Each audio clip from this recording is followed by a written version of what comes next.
many hundreds of thousands of tons, yet they still float. It does seem counterintuitive to a lot of people. So just what is it that stops these enormous ships from sinking? For the answer, we actually looked to ancient Greece, to a chap called Archimedes. Now, Archimedes was a brilliant mathematician. He wrote many works documenting his discoveries. For us, we're interested in the work called On Floating Bodies, which he wrote as 2 volumes around 250 BC. Within these volumes is the principle that has become known as the Archimedes principle. Any body, wholly or partially immersed in a fluid, experiences an upward force equal to the weight of the fluid displaced. Now this applies to everything in a fluid. Take this brick as an example. If we lower it into the water, it's going to sink. But Archimedes' principle still applies. The brick is still experiencing an upward force equal to the fluid that is displaced. It's just the upward force is not enough to counter the weight of the brick.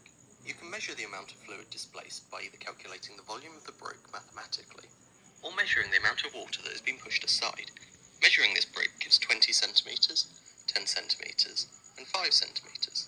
The volume is just these 3 multiplied together, and doing that in metres gives us 0.001 metres cubed. This is the volume of the fluid that's been displaced. Looking back at Archimedes, you notice that we need the weight and not the volume.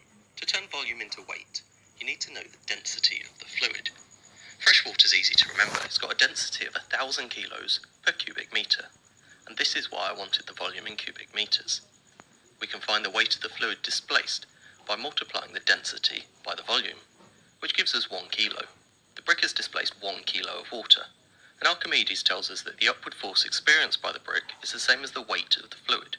So the brick is experiencing an upward force of 1 kilo. Given that the brick itself weighs 2 kilos, that upward force is not enough to overcome the weight, and the brick sinks.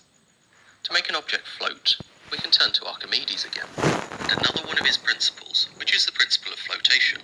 Any floating object displaces its own weight of fluid. Again, we can apply this to the brick. To make the brick float, it needs to displace its own weight of fluid.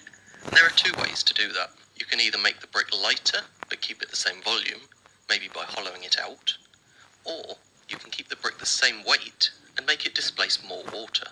This is the same as tying a balloon to it, if we assume the balloon doesn't weigh anything. And ships use these exact same principles.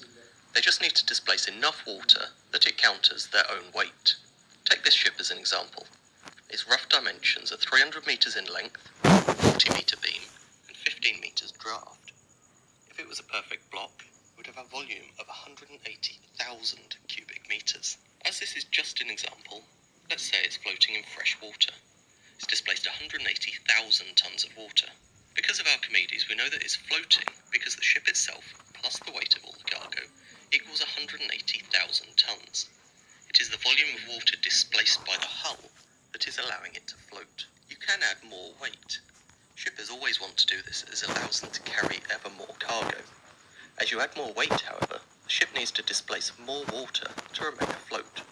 And ships can do this quite easily just by sitting lower in the water. They're increasing their draft. Of course, if you add too much weight, the ship will sit even lower still until non-watertight areas become submerged, at which point water will flow into the hull and the ship will sink. Real ships have markings on the side of the hull, telling the crew how low it can safely sit in the water. These are known as the plimsoll line. When the ship is sitting on this mark, it's displacing the maximum amount of water that it's allowed to, so it's carrying the maximum amount of cargo that it can. As ships get ever larger, they simply need to displace more water to remain afloat. Bigger hulls naturally displace more water. The biggest ships in the world float just as happily as small boats. Their bigger hulls displace more water, which generates a larger buoyancy force, which supports their larger weight. It may be counterintuitive, but when you dig into it, it does make sense.